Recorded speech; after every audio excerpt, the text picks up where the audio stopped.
Good morning, everyone. On this solemn day, I recall that the first order of business for members of Congress is the solemn act to take an oath to protect and defend the Constitution of the United States.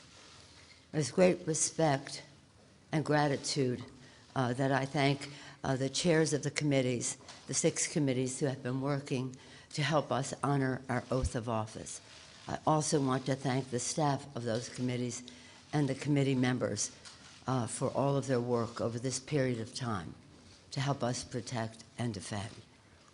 I want to thank the chairman of the Judiciary Committee, Mr. Nadler, chair of the Intelligence Committee, Mr. Schiff, chair of the Ways and Means Committee, Chairman, all of these chairmen, Chairman Richie Neal of Massachusetts, the chair of the Foreign Affairs Committee, Elliot Engel of New York, the chair of the Financial Services Committee, Maxine Waters of California, the chair of the Committee on Government Reform and Oversight, Congresswoman Carolyn Maloney. I also want to acknowledge the important work that was done by our dear and departed, may rest in peace, Elijah Cummings as chair of the Oversight Committee.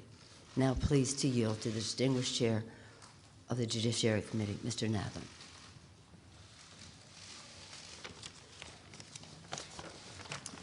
Thank you, Madam Speaker. Over the last several months, the investigative committees of the House have been engaged in an impeachment inquiry into President Donald Trump's efforts to solicit foreign interference in the 2020 elections, efforts that compromised our national security and threatened the integrity of our elections. Throughout this inquiry, he has attempted to conceal the evidence from Congress and from the American people. Our president holds the ultimate public trust. When he betrays that trust and puts himself before country, he endangers the Constitution, he endangers our democracy, and he endangers our national security. The framers of the Constitution prescribed a clear remedy for presidents who so violate their oath of office. That is the power of impeachment. Today, in service to our duty to the Constitution and to our country, the House Committee on the Judiciary is introducing 2 articles of impeachment charging the President of the United States, Donald J. Trump, with committing high crimes and misdemeanors. The first article is for abuse of power. It is an impeachable offense for the President to exercise the powers of his public office to obtain an improper personal benefit while ignoring or injuring the national interest. That is exactly what President Trump did when he solicited and pressured Ukraine to interfere in our 2020 presidential election, thus damaging our national security, undermining the integrity of the next election, and violating his oath to the American people. These actions, moreover, are consistent with President Trump's previous invitations of foreign interference in our 2016 presidential election. And when he was caught, when the House investigated and opened an impeachment inquiry, President Trump engaged in unprecedented, categorical, and indiscriminate defiance of the impeachment inquiry. This gives rise to the second article of impeachment for obstruction of Congress. Here, too, we see a familiar pattern in President Trump's misconduct.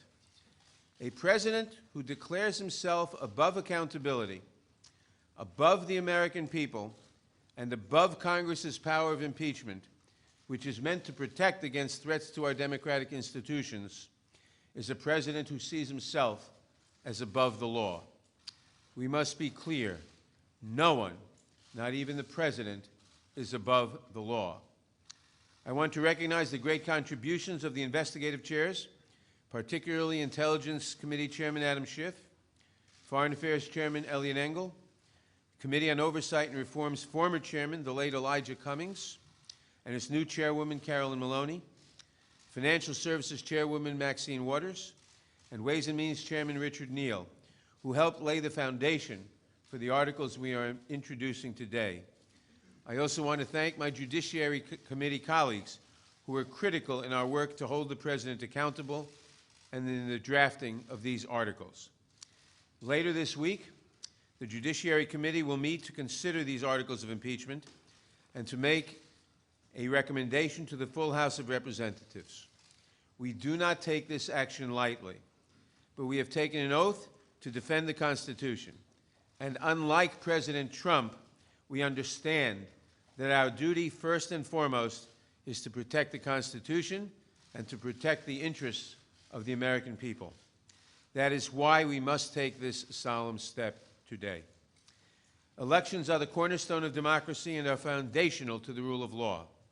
But the integrity of our next election is at risk from a president who has already sought foreign interference in the 2016 and 2020 elections and who consistently puts himself above country. That is why we must act now. I want to turn now to Chairman Schiff, who will explain the evidence that supports these articles and the need for us to act with such urgency today.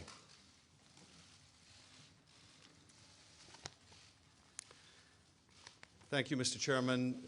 Thank you, Madam Speaker, and to my colleagues, good morning. The framers of the Constitution recognized that someday a president might come to office who would abuse that office, betray the public trust, and undermine national security to secure foreign help in his reelection, and who would seek to abrogate the power of Congress to hold him accountable. They recognized this danger, and they prescribed a remedy, and that remedy is impeachment. It is an extraordinary remedy and one that I've been reluctant to recommend until the actions of President Trump gave Congress no alternative. We stand here today because the President's continuing abuse of his power has left us no choice. To do nothing would make ourselves complicit in the President's abuse of his high office, the public trust, and our national security. The President's misconduct is as simple and as terrible as this. President Trump solicited a foreign nation, Ukraine, to publicly announce investigations into his opponent and a baseless conspiracy theory promoted by Russia to help his reelection campaign. President Trump abused the power of his office by conditioning two official acts to get Ukraine to help his reelection: the release of hundreds of millions of dollars in military aid that nation desperately needed, and a White House meeting with an ally trying to fend off Russian aggression. In so doing, he undermined our national security and jeopardized the integrity of our next election, and he does so still.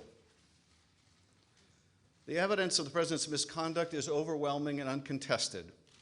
And how could it not be when the President's own words on July 25th, "I would like you to do us a favor, though," lays so bare his intentions, his willingness to sacrifice the national security for his own personal interests. And when the President got caught, he committed his second impeachable act: obstruction of Congress of the very ability to make sure that no one is above the law, not even the President of the United States. The evidence is every bit as strong that President Trump has obstructed Congress fully, without precedent, and without basis in law.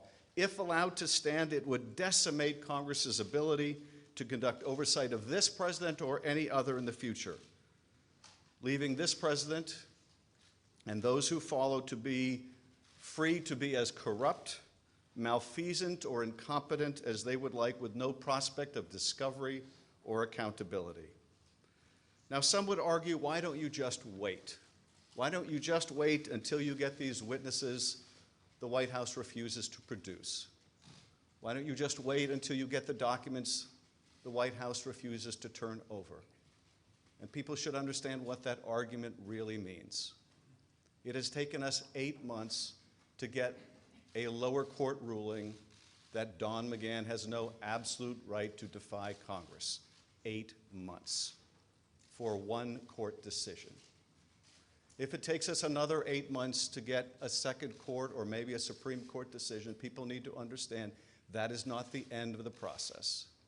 It comes back to us and we ask questions because he no longer has absolute immunity, and then he claims something else, that his answers are privileged and we have to go back to court for another 8 or 16 months. The argument, why don't you just wait, amounts to this. Why don't you just let him cheat in one more election? Why not let him cheat just one more time? Why not let him have foreign help just one more time? That is what that argument amounts to. The president's misconduct goes to the heart of whether we can conduct a free and fair election in 2020. It is bad enough for a candidate to invite foreign interference in our political process, but it is far more corrosive for a president to do so and to abuse his power to make it so. Despite everything we have uncovered, the president's misconduct continues to this day, unapologetically and right now. As we saw when he stood on the White House lawn and he was asked, what did you want in that July 25th call? And he said the answer was a simple one. And not just a simple one on July 25th, but a simple one today, and that is he still wants Ukraine to interfere in our election to help his campaign. Even this week, the president's lawyer was back in Ukraine seeking to revive the same debunked conspiracy theory promoted at the president's behest. Which gets to the final and most pernicious of the arguments that we have heard in the president's defense, that the president can do whatever he wants under Article 2, including get foreigners involved in our elections, and we should just, to quote the president's chief of staff, get over it. Ben Franklin said, we have a republic if we can keep it. The president and his men say, you can't keep it, and Americans should just get over it. Americans don't get to decide American elections anymore, not by themselves, not without foreign help. For the members of Congress, this is not a question of fact because the facts are not seriously contested. It is rather a question of duty. The president's oath of office appears to mean very little to him, but the articles put forward today will give us a chance to show that we will defend the Constitution and that our oath means something to us. I thank you, Mr. Chairman.